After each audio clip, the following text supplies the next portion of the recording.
কারো পৌষ মাস, কারো সর্বনাশ। বয়স হয়ে গিয়েছে, তাই মুশফিক মাহমুদুল্লাহরা ওয়ানডে টিম ছেড়ে দিয়েছেন, অবসর নিয়েছেন।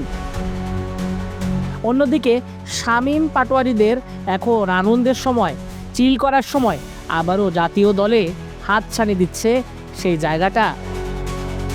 শামীম পাটোয়ারি তাই আনন্দের উপলক্ষটা হেয়ার স্টাইল চেঞ্জ করে উদযাপন করছেন, তৈরি হচ্ছেন সামনের ন্যাশনাল টিমের অ্যাসাইনমেন্টের জন্য। সামনেই টি-20 ওয়ার্ল্ড কাপ, শামীমরাই তো একাদশের অটো চয়েস।